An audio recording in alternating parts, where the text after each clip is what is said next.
solemnly swear I, John Fitzgerald Kennedy, do solemnly swear that you will faithfully execute the office of President of the United States that I will faithfully execute the office of President of the United States and will, to the best of your ability, to the best of my ability, preserve, protect, and defend the Constitution of the United States. Preserve, protect, and defend the Constitution of the United States. So help you God. So help me God.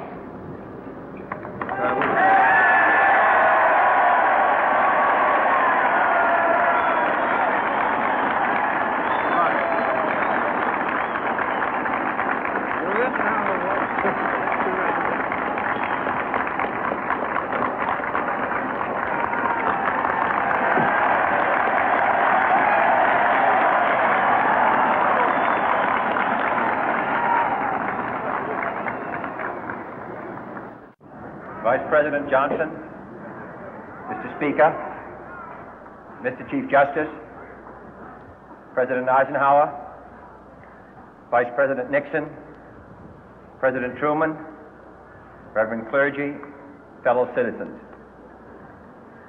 We observe today not a victory of party, but a celebration of freedom, symbolizing an end as well as a beginning, signifying renewal as well as change.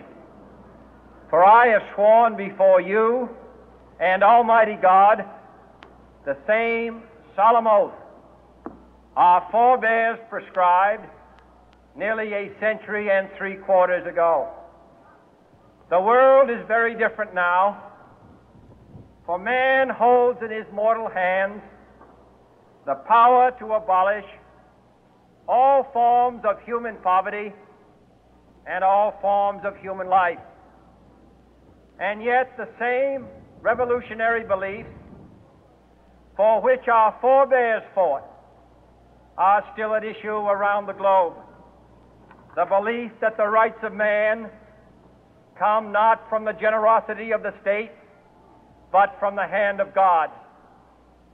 We dare not forget today that we are the heirs of that first revolution. Let the word go forth from this time and place to friend and foe alike that the torch has been passed to a new generation of Americans born in this century, tempered by war, disciplined by a hard and bitter peace, proud of our ancient heritage, and unwilling to witness or permit the slow undoing of those human rights to which this nation has always been committed and to which we are committed today at home and around the world.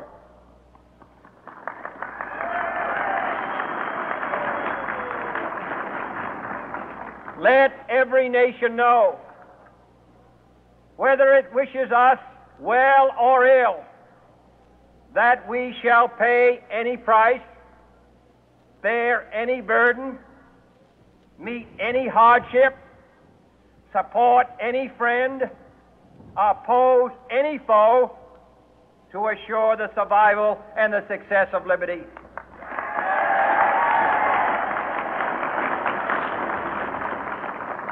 This much we pledge and more. To those old allies whose cultural and spiritual origins we share, we pledge the loyalty of faithful friends. United, there is little we cannot do in a host of cooperative ventures.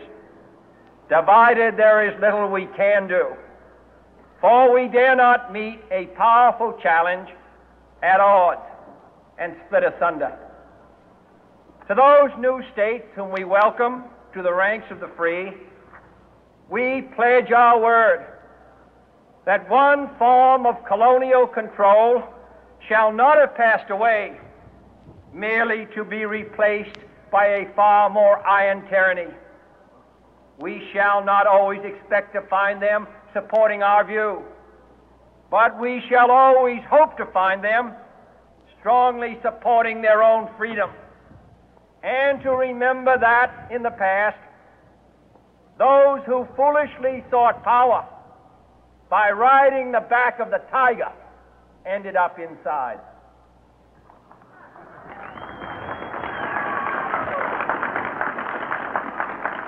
To those people in the huts and villages of half the globe struggling to break the bonds of mass misery, we pledge our best efforts to help them help themselves for whatever period is required, not because the communists may be doing it, not because we seek their votes, but because it is right. If a free society cannot help the many who are poor, it cannot save the few who are rich.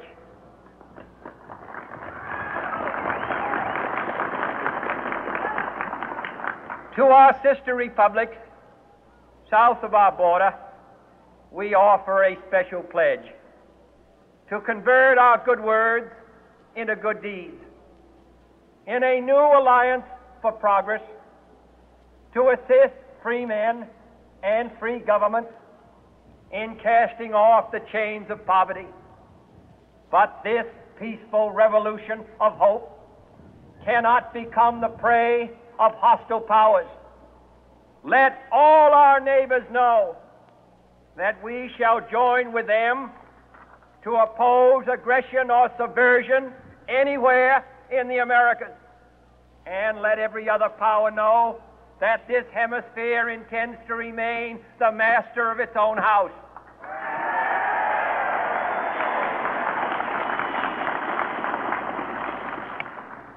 To that World Assembly of Sovereign States, the United Nations, our last best hope, in an age where the instruments of war have far outpaced the instruments of peace, we renew our pledge of support to prevent it from becoming merely a forum for invective, to strengthen its shield of the new and the weak, and to enlarge the area in which its writ may run. Finally, to those nations who would make themselves our adversary, we offer not a pledge, but a request that both sides begin anew the quest for peace. Before the dark powers of destruction, unleashed by science, engulf all humanity in planned or accidental self-destruction, we dare not tempt them with weakness, for only when our arms are sufficient beyond doubt can we be certain beyond doubt that they will never be employed. But neither can two great and powerful groups of nations take comfort from our present course, both sides overburdened by the cost of modern weapons, both rightly alarmed by the steady spread of the deadly atom, yet both racing to alter that uncertain balance of terror that stays the hand of mankind's final war. So let us begin anew, remembering on both sides that civility is not a sign of weakness, and sincerity is always subject to proof. Let us never negotiate out of fear, but let us never fear to negotiate.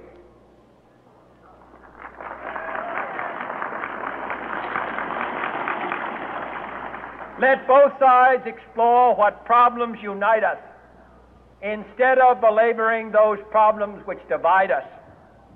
Let both sides, for the first time, formulate serious and precise proposals for the inspection and control of arms, and bring the absolute power to destroy other nations under the absolute control of all nations.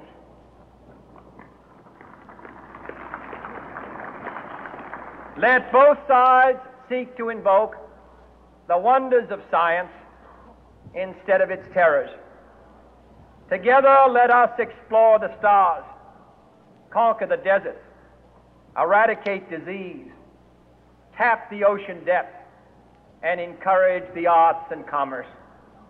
Let both sides unite to heed in all corners of the earth the command of Isaiah to undo the heavy burden and let the oppressed go free. And if a beachhead of cooperation may push back the jungle of suspicion, let both sides join in creating a new endeavor, not a new balance of power, but a new world of law, where the strong are just and the weak secure and the peace preserved. All this will not be finished in the first 100 days, nor will it be finished in the first 1,000 days, nor in the life of this administration, nor even perhaps in our lifetime on this planet. But let us begin.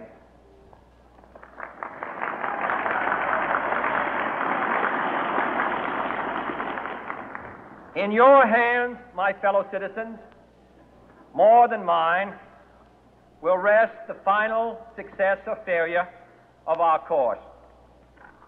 Since this country was founded, each generation of Americans has been summoned to give testimony to its national loyalty. The graves of young Americans who answered the call to service surround the globe.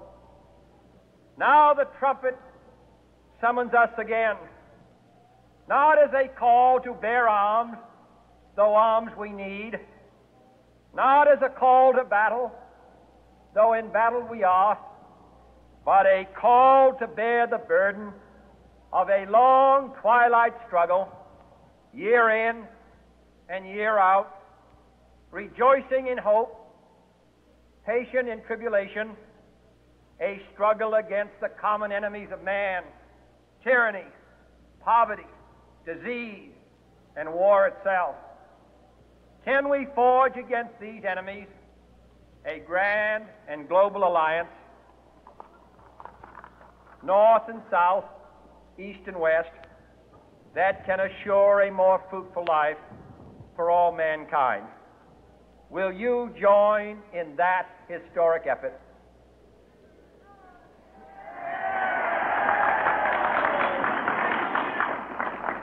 In the long history of the world, only a few generations have been granted the role of defending freedom in its hour of maximum danger. I do not shrink from this responsibility. I welcome it.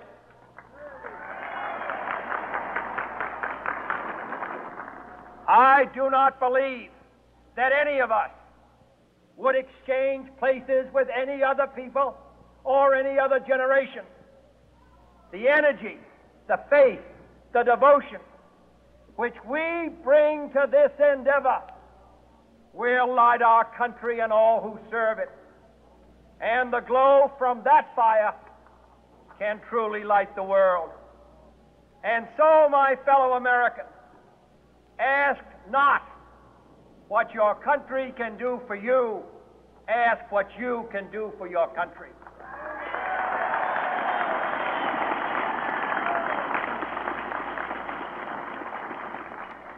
My fellow citizens of the world, ask not what America will do for you, but what together we can do